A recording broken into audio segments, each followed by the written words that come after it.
Welcome to episode 263 of Lucretius Today. This is a podcast dedicated to the poet Lucretius, who wrote On the Nature of Things, the most complete presentation of Epicurean philosophy left to us from the ancient world. Each week we walk you through the Epicurean texts, and we discuss how Epicurean philosophy can apply to you today. If you find the Epicurean worldview attractive, we invite you to join us in the study of Epicurus at epicureanfriends.com, where we discuss this and all of our podcast episodes. Today, we're turning our attention to another of the key doctrines of Epicurus. Last week in our series, we discussed the question of whether knowledge is possible. And this week, we're going to discuss the related issue that is encapsulated in the phrase, quote, all sensations are true, unquote. While there are many variations of the statement about how important it is to realize that the sensations are true, the phrase all sensations are true is more of a good way to remember the doctrine rather than an exact quotation from one of Epicurus's letters or from the principal doctrines.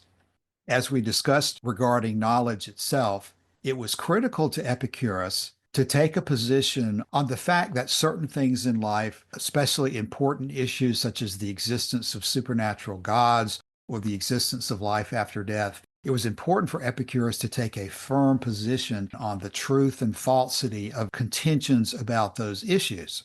As we know from Lucretius and from Epicurus himself, the Epicureans were reacting against aspects of Pyrrho, aspects of Socrates, even aspects of Aristotle, in which the contention had been advanced that truth was impossible to determine through the senses.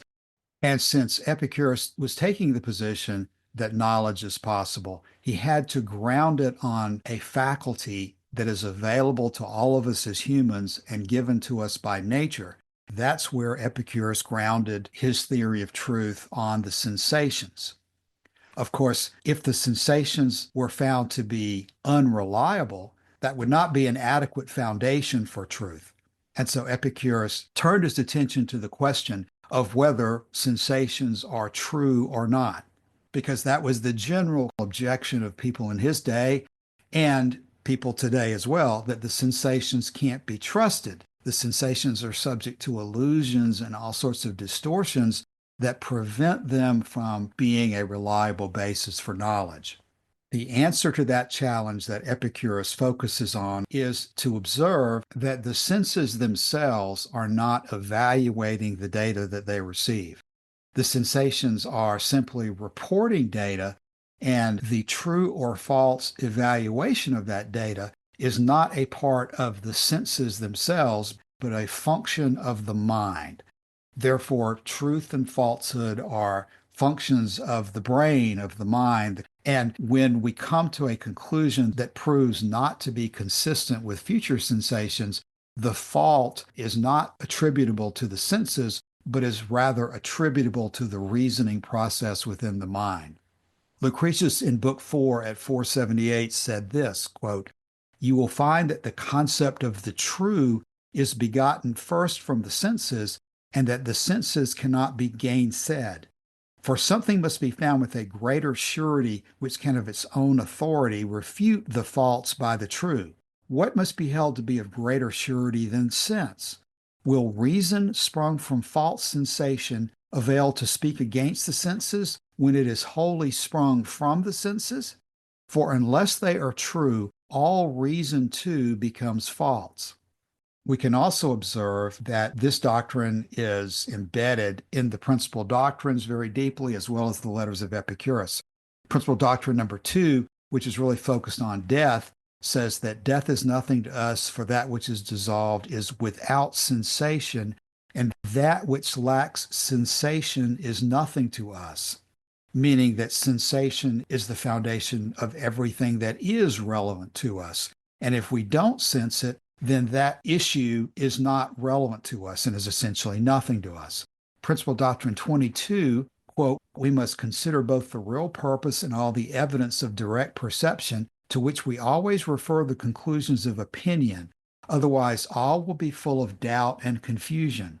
And so the evidence of direct perception is a reference to the senses And to those senses, we always refer the conclusions of opinion.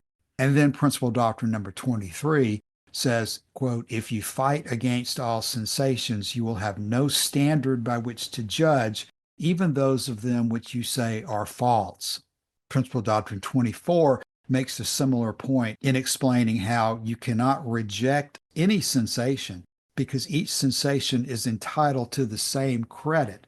And so you have to accept that the senses can differ from observation to observation. And it is your job in your mind to evaluate why they are differing and incorporate all of the data into a coherent conclusion. According to Principle Doctrine 24, if you don't keep separate in your mind opinions which you don't really have enough data to be sure of from those that you do have enough data to be sure of, then you will never be able to escape doubt and never be able to arrive at a firm conclusion as to what is right and what is wrong. The same thing is discussed at the letter to Herodotus, section 38, where Epicurus talks about images and beliefs that are formed on images. And he says, quote, for not one of these beliefs is contradicted by our sensations if one looks to see in what way sensation will bring us clear visions from external objects. And at section 52 of the letter to Herodotus, Epicurus said, quote, therefore we must do our best to keep this doctrine in mind, in order that on the one hand, the standards of judgment dependent on the clear visions may not be undermined, and on the other, error may not be as firmly established as truth, so as to throw all into confusion. So Epicurus is repeatedly telling us to evaluate how the sensations are operating, evaluate the difference between what the sensations are doing versus what the reasoning mind is doing. And when you put all that together, there is no reason to take a blanket position that, well, the senses are subject to illusions, the senses are always subject to error, and therefore we cannot rely on the senses, and we must look for something instead of sensation to get us to any kind of truth or reality that we can ever hope to find. So in summary, what Epicurus was dealing with can be thought of as a response to challenges to the senses, such as were advanced by Plato in his famous cave analogy. The idea that the sensations are not able to see the real truth, but only pick up at best flickering shadows on a wall. The idea that senses therefore must be abandoned and you must come out of the cave into a new light that Plato is going to show you through logic and reason, but which is not the same as your senses, which are fatally flawed, fatally unreliable, and ultimately something that have to be discarded. Epicurus is taking the opposite position. He is saying, no, you're wrong, Plato. You're wrong. Everybody who says the sensations cannot be relied on, once you analyze the sensations properly, you'll see they not only can be relied on, but they must be relied on because they provide all of the data that your reason is going to be working with.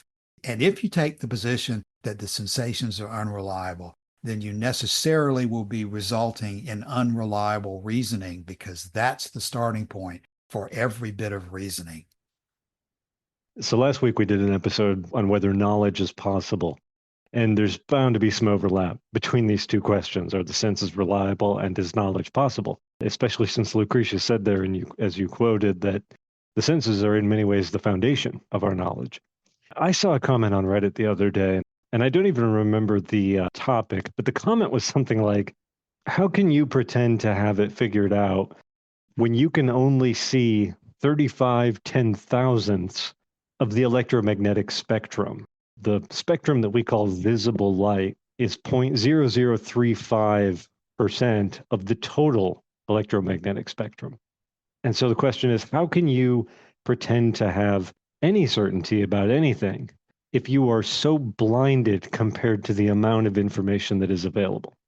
When we're dealing with the question of the truth or falsity of the senses, nowhere at any point are we making the claim, nowhere at any point is Epicurus making the claim that the senses are omniscient. We don't see everything. That's not part of the argument here. It's estimated that there are maybe 5,000 stars visible to the naked eye from any point on the surface of the Earth. It's estimated that there are 100 billion stars in the Milky Way galaxy alone. Again, our senses are not omniscient. We don't see everything there is to see. We don't hear everything there is to hear. I always thought it was interesting that Marconi, the guy who invented radio technology, had the strange belief that sounds never fully dissipate. They just get quieter and quieter and quieter as time goes on. And he seemed to think that if you knew how to measure it and you knew where to look, you could, for example, today tune into the voice of Jesus delivering the Sermon on the Mount. This is not our best understanding of how sound works. Even with instruments that extend our senses vastly better than our senses are in their native state, and vastly better than the extensions that we've already made to our senses using the instruments that we have now, we're never going to hear, see, smell everything. And so that's just not part of the claim that's being made here. I think what Epicurus is saying is that the information that we do get from our senses, limited though it is going to be reliable. We're not pretending to omniscience here, would be my main point on that. Yeah, Joshua, you pointed out one of the key issues here, which is that there are limitations to the senses. There are distortions that occur. There are all sorts of illusions that occur, as Lucretius goes into in great detail.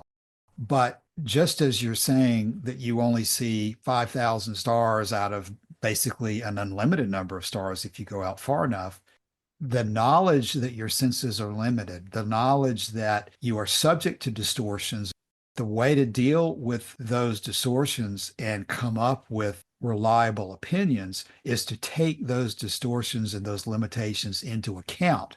And you cannot take them into account if you don't realize that they are there.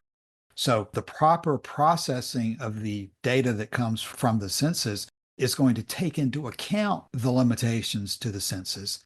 And you will use that knowledge of the limitations to make multiple observations and make observations from different directions and test your observations against observations that other people are making and make them over long periods of time. And taking into account those limitations, you can correlate the data in your mind and come to a reliable opinion.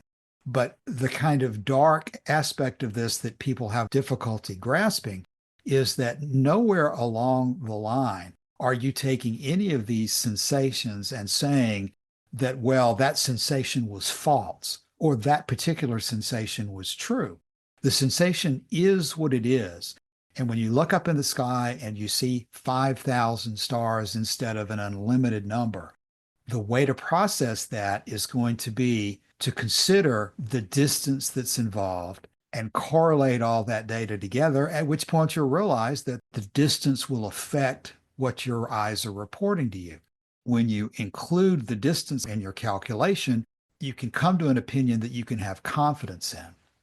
Yeah, I think that's right, Cassius. The ancient Epicureans apparently referred to Epicurus's book on the canon of sensation, feelings, and the prolepsis as the celestial volume, the book that fell from heaven.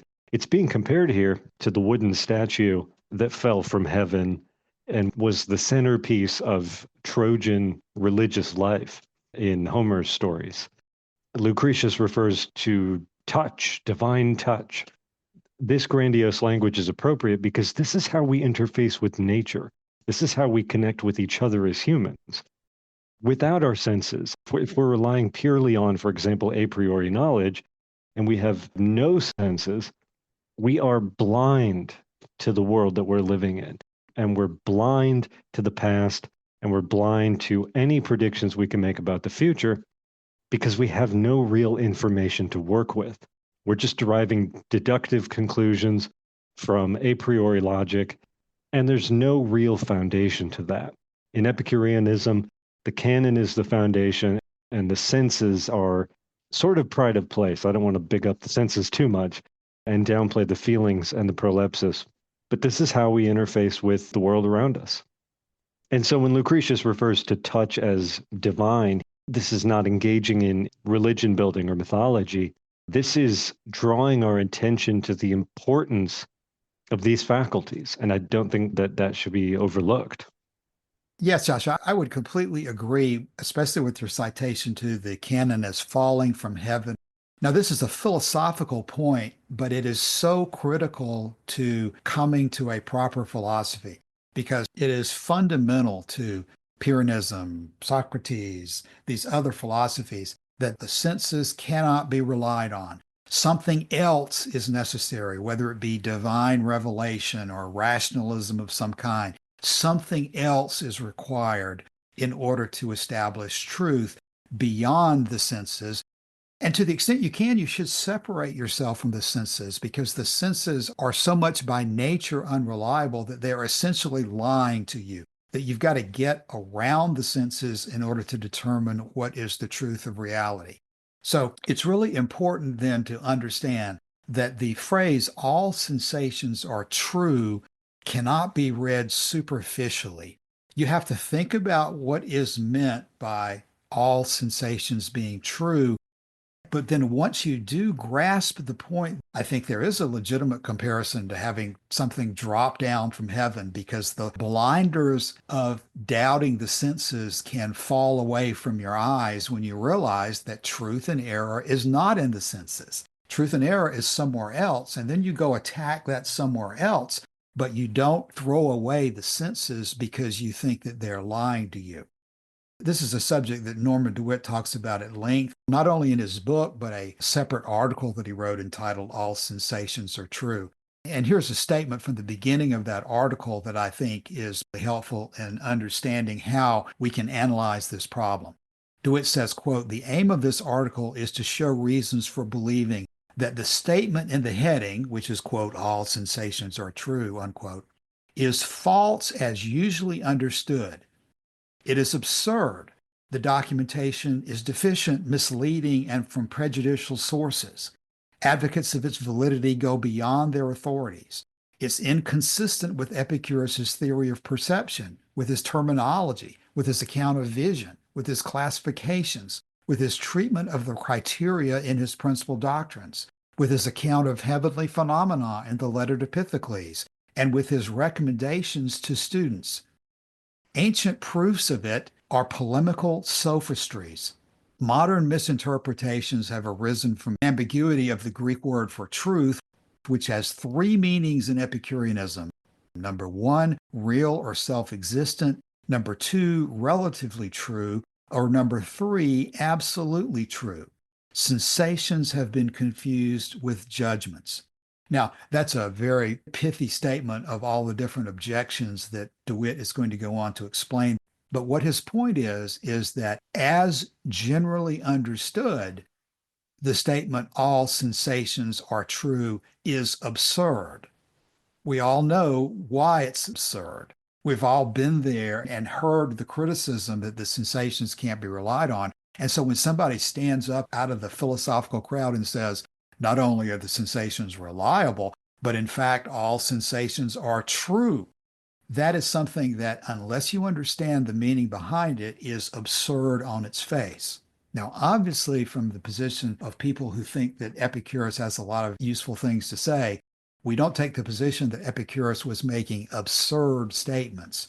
The statements that Epicurus did make about the reliability of the sensations have to be therefore understood in a way that is not absurd, in a way that is not inconsistent with his other theories and his other presentations of the way the mind operates.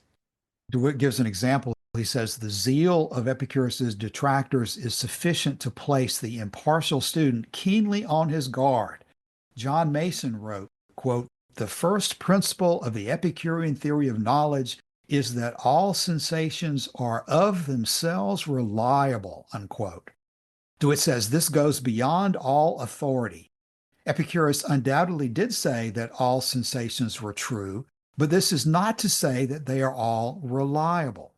Epicurus assumed that their reliability varied according to distances. Neither is it right to speak here of a first principle. There can be no comparison among essentials. The canon was based upon three things: the sensations, the feelings, and the general concepts. These form a tripod, and one leg of a tripod cannot be more important than another. So in that citation, DeWitt is explaining that the word true does not mean the same thing as the word reliable. The sensations report data to you truly in the sense of honestly, but that does not mean that they are reliable in the sense of telling you what they are reporting.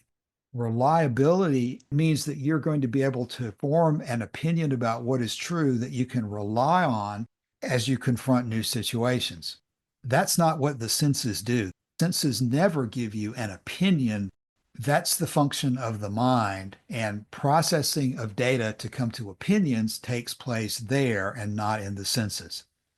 It's worth noting that Epicurus's position on the truth of the senses is not without precedent, and that Aristotle himself said some things that are very close to this. In Philip and Estelle de Lacy's Philodemus on Methods of Inference, de Lacy says, quote, Aristotle's attitude towards empirical method is more favorable than Plato's, for though Aristotle denies that empirical observation alone is adequate for knowledge, yet he does regard perception as the starting point of all knowledge. In one passage, he says that each sense organ has its distinctive objects of perception, and in regard to these objects, it never errs. That is on page 126 of the de Lacy book. And that's a very similar position as far as it goes to what Epicurus was saying, that in regard to their objects, the tongue as to taste, the ear as to hearing, the eyes as to seeing, they never err in the sense of providing you a false opinion. And that is because they are not providing you opinions at all. They are providing you data on which your mind is forming opinions. Yeah, Torquatus in section 71 of the first book of Cicero's On Ends, he ends his monologue in defense of Epicurean ethics principally by saying this, quote, wherefore, if the doctrines I've stated are more dazzling and luminous than the sun itself, if they are draughts drawn from nature's spring, if our whole argument establishes its credit entirely by an appeal to our senses, that is to say, to witnesses who are untainted and unblemished, if speechless babes and even silent beasts almost cry out that with nature for our governor and guide there is no good fortune but pleasure, no adverse fortune but pain, and their verdict upon these matters is neither perverted nor tainted, are we not bound to entertain the greatest gratitude for the man who, lending his ear to this voice of nature, as I may call it, grasped it in so strong and serious a spirit that he guided all thoroughly sober-minded men into the track of a peaceful, quiet, restful, and happy life? This to me seems like par for the course, Cassius, referring to the senses as witnesses who are untainted and unblemished, neither perverted nor tainted. That this is just, as you say, it's data. This is just data streaming in. The error comes from the judgment of the mind that is layered on top of this data as it's coming in, on the time we spend reflecting on the data, if we're reflecting incorrectly about the data. But the data itself is just a witness in court, untainted and unblemished. This is Cicero and Torquatus. Cicero is quite good when he wants to be in defense of Epicureanism, and I think that's a very good paragraph. It is, and it's the summation or closing argument of Torquatus's complete defense of Epicurean ethics. He spent page after page talking about virtue and the question of whether the goal of life is virtue versus pleasure or not. But in the end, he comes back to this as his closing argument, that everything that Epicurus has said is reasonable and reliable because it's based on the senses. And the senses are the things that nature gives us to judge things by.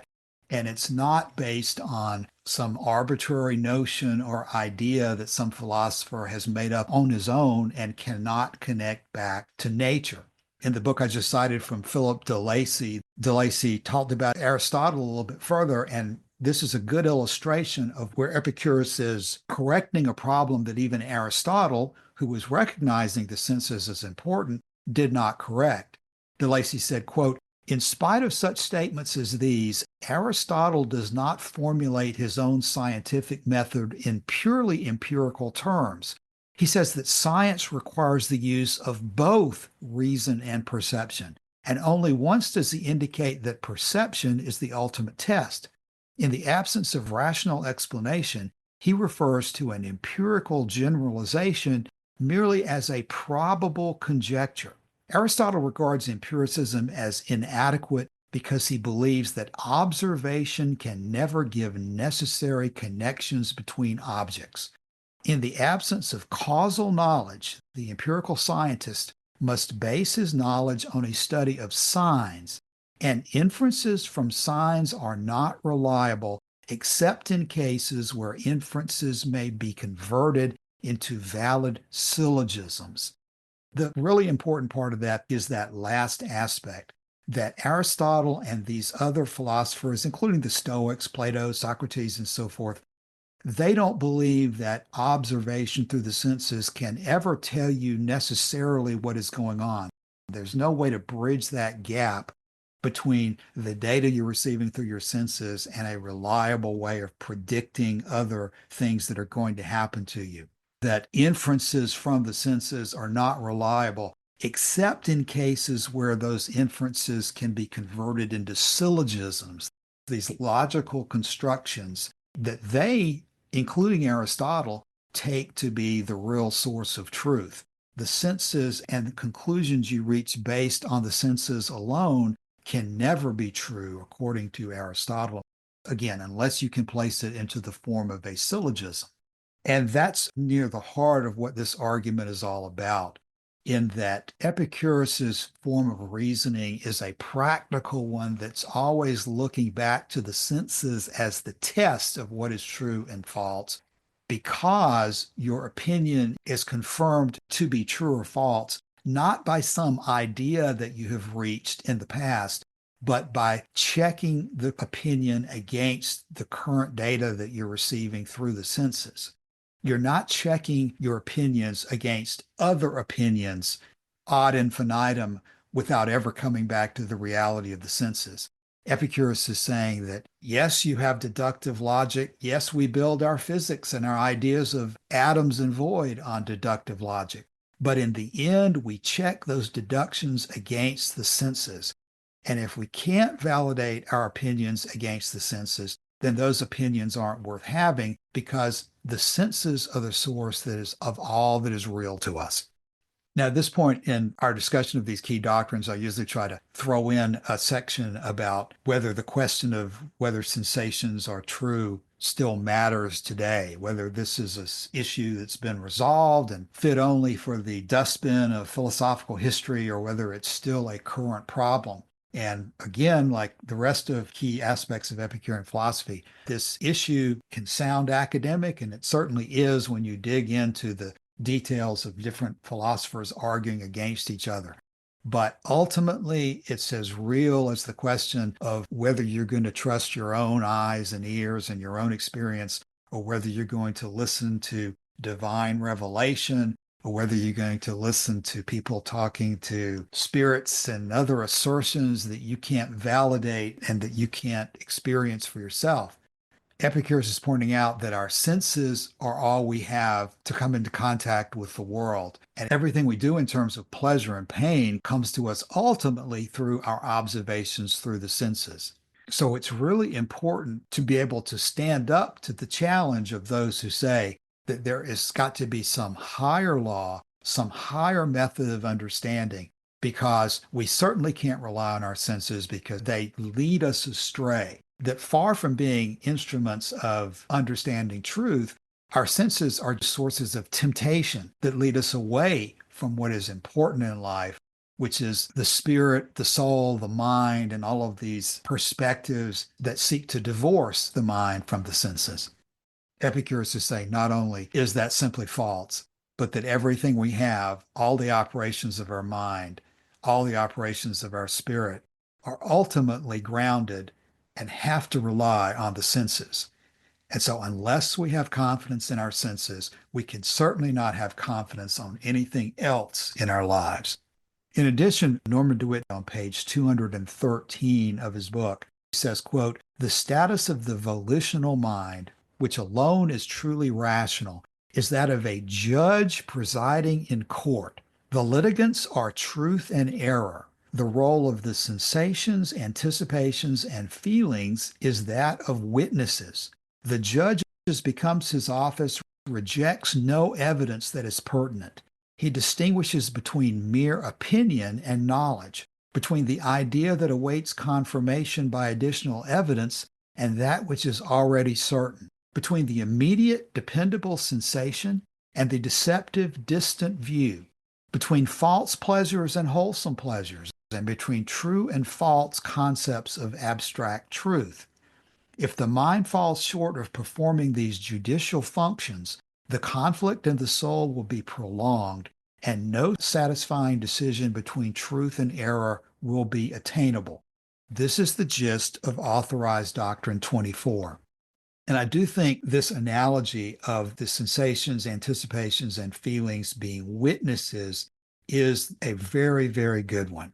Most of us are familiar with the way that proceedings take place in a courtroom, and that in our American system, we let the jury be the judge of the facts. The jury is going to hear all of the evidence from every witness, whether the witness is totally honest or the worst fraud who ever walked the face of the earth. In our legal system, witnesses are allowed to testify to what they observe, and it's the function of the jury to determine whether what is being testified to is true to the facts and can be relied upon or not. Now, the judge has a role in deciding what evidence is allowed in, but the judge doesn't keep out evidence just because he disagrees with that evidence.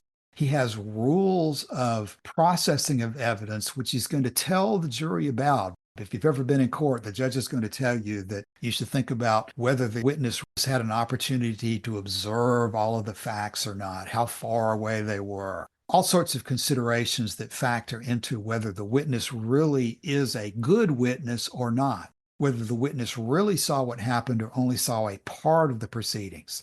All of those factors, the judge will tell the jury, think about these factors when you listen to what the witnesses say, but you are the judges of the facts, and you can accept or reject any or all of the testimony of a witness who gets on the witness stand. The point that DeWitt is making is that the sensations, anticipations, and feelings will report whatever it is that comes to their attention. It's up to the jury, though, the mind, to decide whether what has come to their attention is something that you can build upon to form a true opinion or not. Lots of things come to the attention of lots of witnesses, but only certain aspects of what is observed really end up being usable to form a full picture of the truth. That function of sifting the data, sifting the information provided by the witnesses, is the job of the jury, using the procedures that the judge gives to the jury to form its final verdict. Epicurus is saying that the mind is the jury and that the senses are the only witnesses we have on which to decide what is true and what is false. This shifts the burden of the analysis from saying that the senses aren't reliable, let's just throw them out, to the truth and the reality of the situation, which is that the senses are all the witnesses we're ever going to have. It's our job, using proper reasoning procedures, to take that information from the witnesses and turn it into an opinion that we can be confident of. And coming to an opinion that we can be confident of does not start with throwing out all the witnesses, does not start with discrediting all the witnesses and thinking that, well, we can't believe them at the very beginning. Coming to an opinion that we can be confident of is very similar to what the jury is doing in assembling the data into a coherent picture of the truth.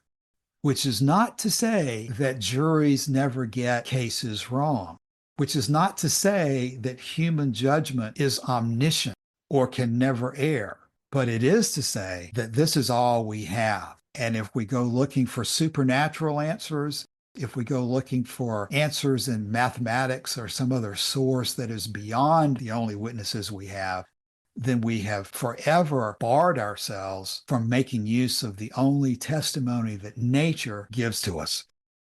Yeah, Cassius, I think this is such a strong analogy because it puts distance between the mode of receiving information and the judgment or processing that we perform working with that information. And I know we quoted last week from Thomas Jefferson's letter to John Adams on skepticism because it was relevant last week as well. But Jefferson does a very good job here of feeling out that difference between the stream of information coming in and the judgment that we add to it. And this is what he says. He says, I am obliged to recur ultimately to my habitual anodyne. I feel, therefore I exist. Says I feel, the information streams in, right? And then he says, therefore I exist. Based on the information, based on the witness's testimony, he adds this judgment. And he keeps going. He says, I feel bodies which are not myself. Therefore, there are other existences then. I call them matter. I feel them changing place. This gives me motion. Where there is an absence of matter, I call it void, or nothing, or immaterial space.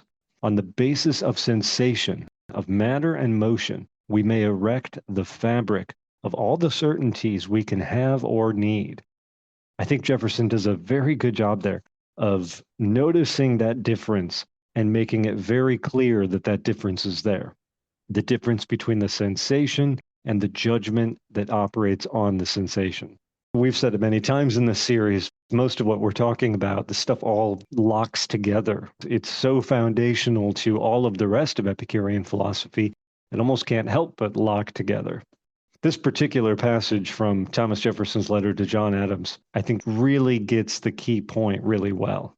So Thomas Jefferson in that letter is dealing with clear sensations on which we can build really solid foundations and not have to doubt them.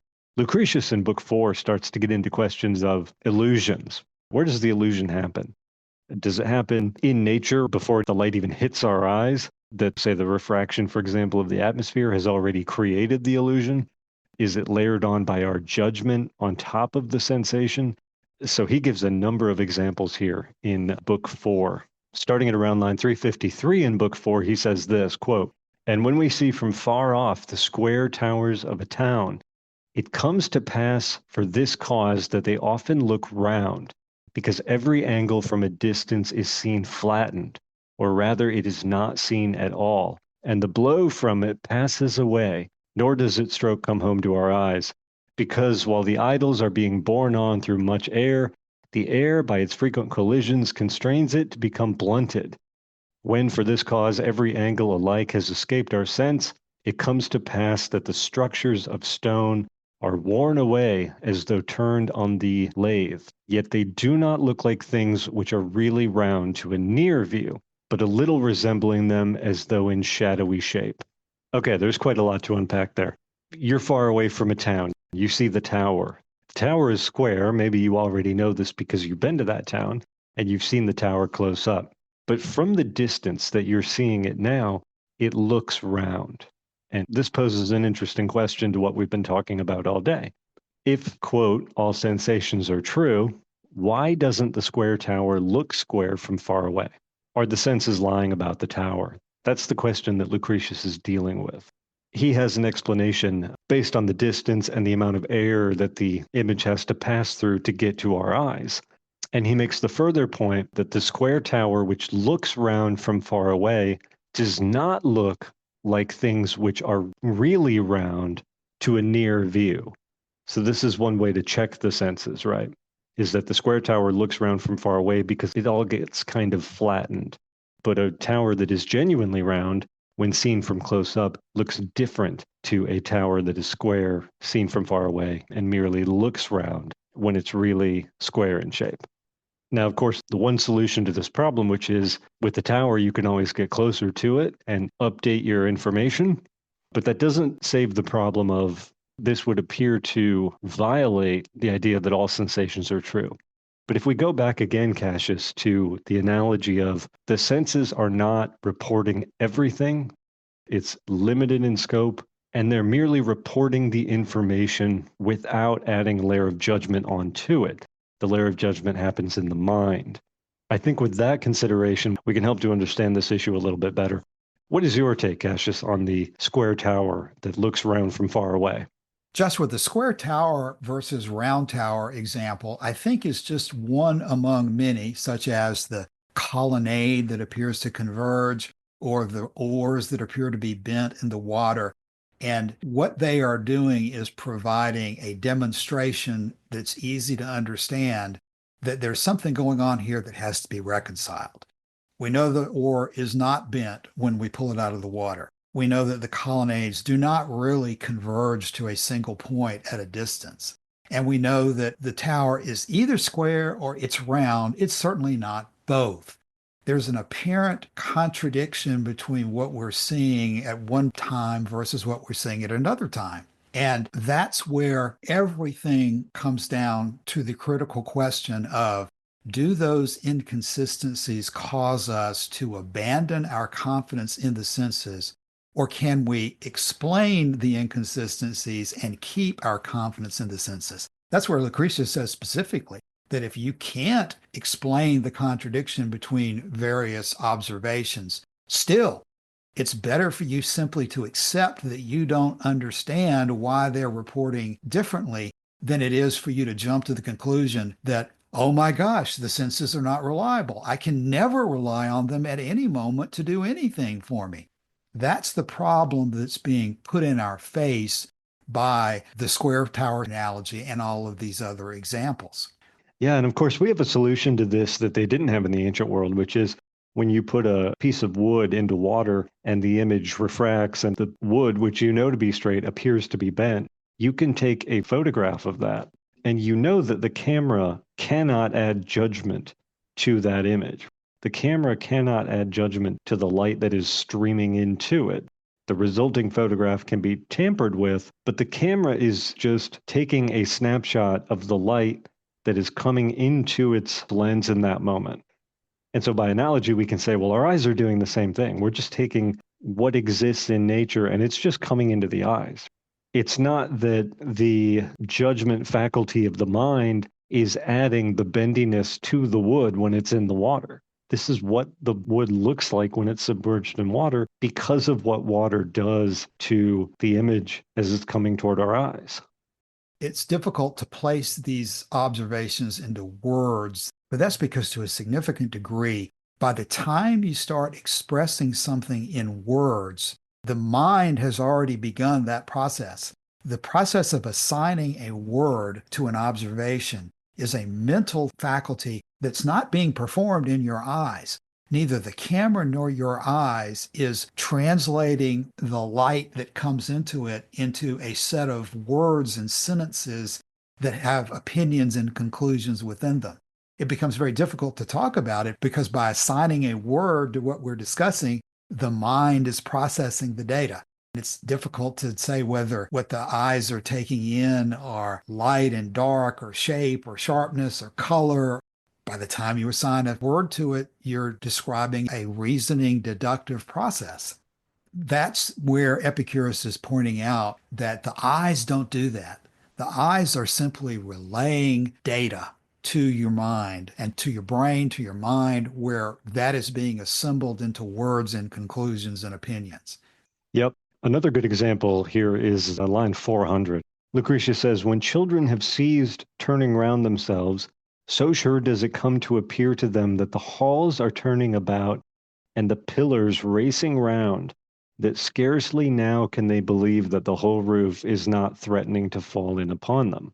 Well, we know that the roof is not going to fall in and the pillars are not spinning around in circles, right? Nor are the eyes sloshing around in their sockets after you stop moving. What's happening is the data is coming in through the eyes, and the brain is comparing that information to a pocket of fluid in your ears, which controls your sense of balance. And it's using the information that it gets from both of them and combining it to provide the output of, it looks like everything is moving. But that judgment is happening in the mind. It's not in the sensation itself.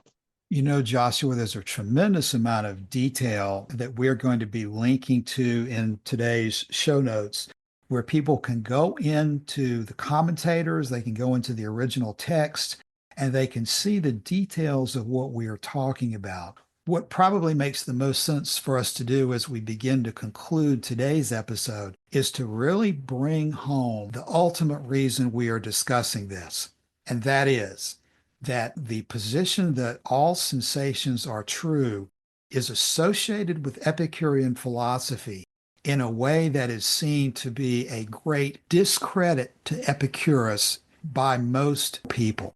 They hear the statement, all sensations are true. Normal people think that that means that everything that we think we see, we think we hear, we think we touch, that everything that comes to our attention that way is true. That the mirage that we think we see in the desert means that there really is a pond or lake of water over in that direction.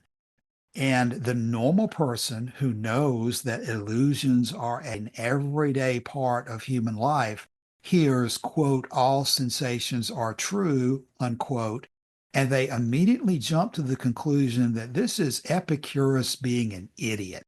This is Epicurus being perverse.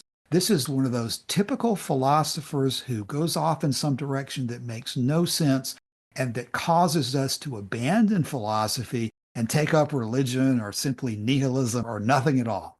And the point that we have to make clear in discussing all sensations are true is that that obviously is not Epicurus's point. Philosophy means wisdom in the approach of difficult questions. And to say that illusions never occur would be absurd. We know it, and Epicurus knew it too. Lucretius knew it too. And all you have to do is read book 4 or the other Epicurean texts to see that they were not idiots. They were perfectly aware of the problems of illusions and the attacks that are made on the senses by the other philosophers. Just as in many aspects of Epicurean philosophy, the important thing to do is to look beyond the superficial interpretation and think about what Epicurus is really saying. One of the other examples of Epicurus's approach that is often held up to ridicule, where he's accused of blundering, is the position that Epicurus said that the sun is the size that it appears to be. Now, even in Epicurus's day, anybody with any common sense knows by looking at the sun in the sky as it sets in comparison to mountains and buildings and other things that you know in the distance are extremely large, that the sun is not 1 foot in diameter. We can infer that from the evidence that's available to us even without modern science, and so could Epicurus. So why then would Epicurus say the sun is the size it appears to be? Why would he say all sensations are true when obviously the superficial constructions of those statements don't make sense? And even an idiot can see that there's an issue there. For that part of this discussion, there is an article entitled Lucretius on the Size of the Sun by Professor T.H.M. Geller-Goad that we'll also link to in the show notes. And the point that he raises there, I think, is probably where we focus on our conclusion for this discussion today. Professor Geller-Goad construes Epicurus's position in these areas as a didactic challenge, or a shibboleth, if you will, a way of expressing a point to challenge the existing orthodox viewpoint and to challenge you to look behind and underneath this commonly held view that the sensations are unreliable. What better way to make you focus on that than to say, not only are they not unreliable, they're true, and to expect the listener to think about what is being said and to think about the multiple meanings of the word true. Professor Geller-Goad says this in his article, quote, "In closing, I argue that the size of the sun is an Epicurean shibboleth. In Epicurus, in Lucretius, and in Demetrius, we see the same nostrum repeated with progressive elaborations that do not fully clarify the basic precept. The persistence of Epicureans in this formulation is not so much the result of reflexive dogma or pseudo-intellectual obscurantism as it is a passphrase or a litmus test. Think like an Epicurean and you will figure out that the sun's appearance and the sun itself are two related but distinct things with two different sizes, that you must keep the infallible data of the senses, tactile as well as visual, in proper perspective when making judgments about your perception, and that the available data is insufficient to estimate the sun's magnitude to an acceptable degree of confidence. Think that Epicureans believe the sun's diameter is a foot, that they are absurd, and you have exposed yourself as un-Epicurean. The first century AD Stoic doxographer Cleomedes, who, as Algora points out, quote, nowhere takes account of the Epicurean principle of multiple explanations, likewise fails this test when he mocks Epicurus's position on the size of the sun. Thinking like an Epicurean, rather than figuring out the actual size of the sun, is, I suggest, the point of the Lucretian passage on the size of the sun, as it is indeed the fundamental point of Epicurean natural philosophy generally. Precise measurement of the sun's size is not what is at issue for the Epicureans, and so proof of scientific error does not vitiate Epicurus's moral philosophy. The Epicureans pushed back so fiercely against their opponents' mischaracterizations of Epicurus's position because of the underlying epistemological and phenomenological principles. It does not matter to Epicurean ethics or to ataraxia whether the size of the sun is known. After all, the Epicureans did not need to affix a certain size to the sun to accomplish their core epistemological objective, to remove anxiety about divine control over cosmological phenomena. What matters, and the underlying reason for this Epicurean shibboleth, is a readiness to use careful reasoning and good judgment to embrace uncertainty about the nature of things without succumbing to anxiety-inducing fear of death.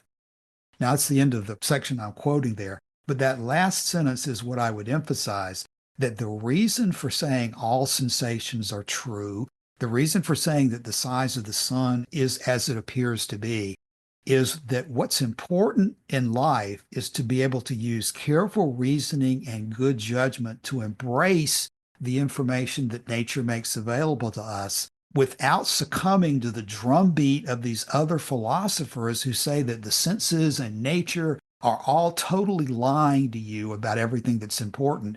And if you'll simply come to us and listen to our God, listen to our rationalizations about logic, we can tell you what's really true. But in order to get to that, you have to abandon what nature has given you and stop relying on the senses.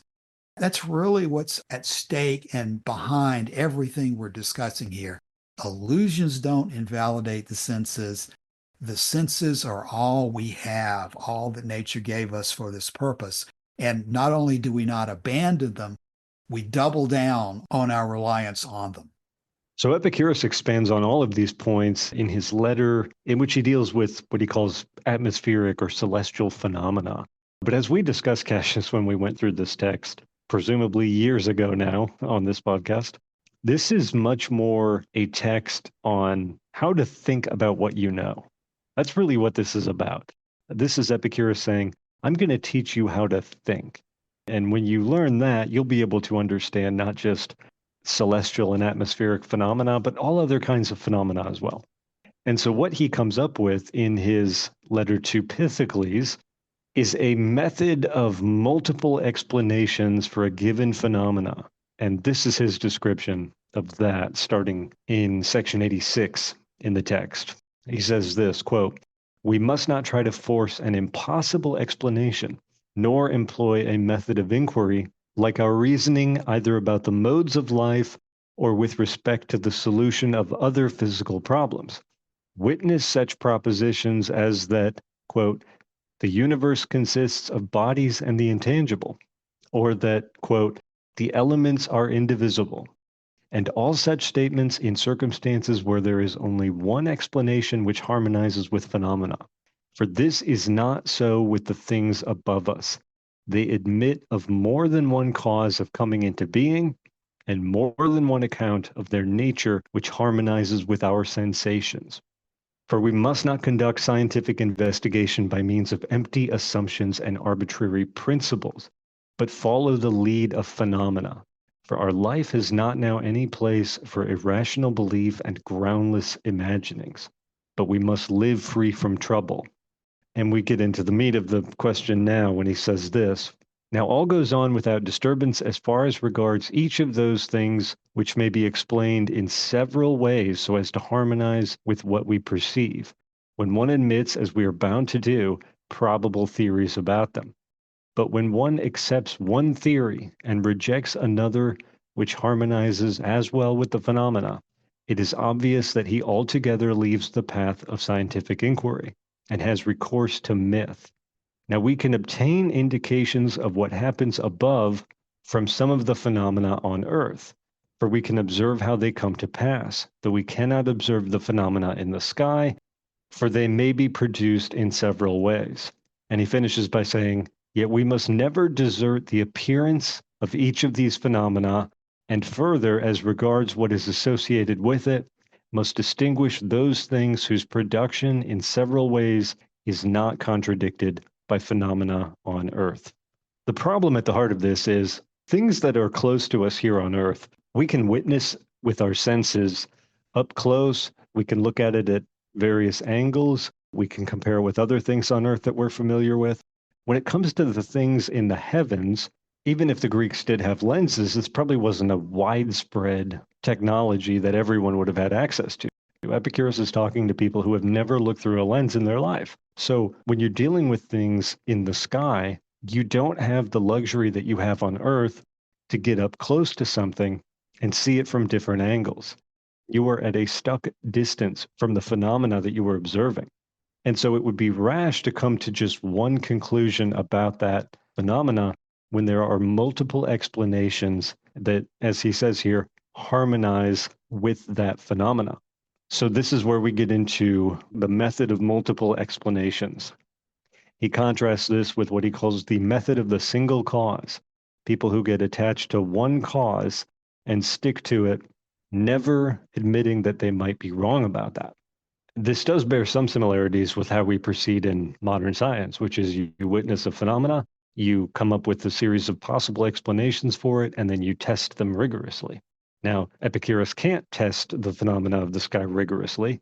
And to be honest, the Greeks didn't really go down the path of rigorous testing on this stuff anyway. Instead, he has to stay with the multiple hypotheses. He has to stay with the explanations and not arbitrarily rule them out in favor of just one explanation when all of them could be used to explain the phenomena and still follow the rules about what we know about nature. And like he says here, our life has not now any place for irrational belief and groundless imaginings, but we must live free from trouble. And when it comes to, for example, the size of the sun, when it comes to other phenomena in the heavens that, particularly in the 4th and 3rd centuries BC, there's no way really to get hugely better information about this stuff. And so you have to be able to accept a level of uncertainty rather than just clinging to one thing and pretending you know when really you don't. Right, Joshua. I think that's the important point. What Epicurus is saying in the letter to Pythocles, as you just said, it's a perfect extension of the analogy of the tower at a distance because it's got a very clear distinction. You can walk up to the tower at a distance and test whether it is square or round. You cannot physically get up into the heavens and look at the stars close enough to be sure of what it is you're seeing. And so that goes right back to what Lucretius is saying in book 4 around 500, because in that situation, you're looking up at the stars and multiple things could be going on. So what are you going to do when you can't reduce the explanations for what you see to a single answer? This is exactly what Lucretius says, book 4, line 500. He says, quote, if reason is unable to unravel the cause, why those things which close at hand are square are seen round at a distance, it is better through lack of reasoning to be at fault in accounting for the cause of either shape, rather than to let things clear seen slip abroad from your grasp, and to assail the grounds of belief and to pluck up the whole foundation on which life and existence rest. Not only would all reasoning fall away, life itself too would collapse unless you choose to trust the senses and avoid headlong spots and other things of this kind which must be shunned. Know then that all this is but an empty store of words which has been drawn up and arrayed against the senses. So that's really the important point here, that every hope that we have for constructing a happy life relies upon the senses being trustworthy, and that the information we get is not deceptive and lying to us, and that we can construct a philosophy that gets us to a happy life. I really do think that Professor Geller-Gode's point is why these conclusions are constructed the way they are. All sensations are true. The size of the sun is as it appears to be. If you take the position that those statements are absurd and that Epicurus is an idiot, then you have shown yourself that you're not thinking about what Epicurus is really saying. Once you think about his point, you begin to see that what Epicurus is calling you to do is to get behind the superficial interpretations of things that play into the hands of supernatural religion and play into the hands of false philosophy and causes you to doubt your own ability to live your life happily on a foundation, as Jefferson said, that's enough for all the certainties that you need in life in order to live. That's the way that all sensations are true should be construed, in a way that makes sense and consistent with the rest of Epicurean philosophy. And so getting comfortable with phrases like death is nothing to us or pleasure is the absence of pain, those constructions require thought and understanding. But when you do think about them, they make an awful lot of sense and justify continuing into the study of Epicurean philosophy to understand them even better. Why don't we bring today's episode to a conclusion at that point? Any final thoughts today, Joshua? Yeah, Giordano Bruno wrote a text on infinity, on the infinite. And he has an interesting passage from this, which I think clearly shows the influence of Lucretius, one of his favorite authors, on his philosophy. He is not really an Epicurean, but he does often venture into the same realms. And this is one of the instances in which he does it. He says this On the Infinite, quote, "Such then is the heaven, the immense space, the bosom, the universal continent, the ethereal region through which everything flows and moves.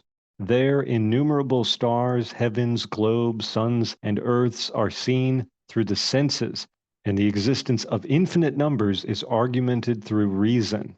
The immense and infinite universe is the composition that results from such a space and so many bodies comprised within that space."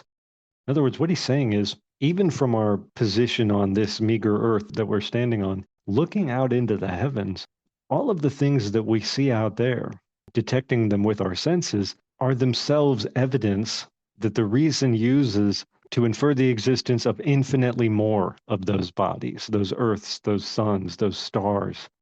And so this is a very Lucretian and Epicurean concept, I think. He's taking the senses as his starting place and then using the reasoning faculty of the mind to build upon that evidence and to come to a conclusion which is very similar, if not identical, to the conclusion that Lucretius and Epicurus came to about the infinity and eternality of the universe and the infinite number of other worlds that are in that universe.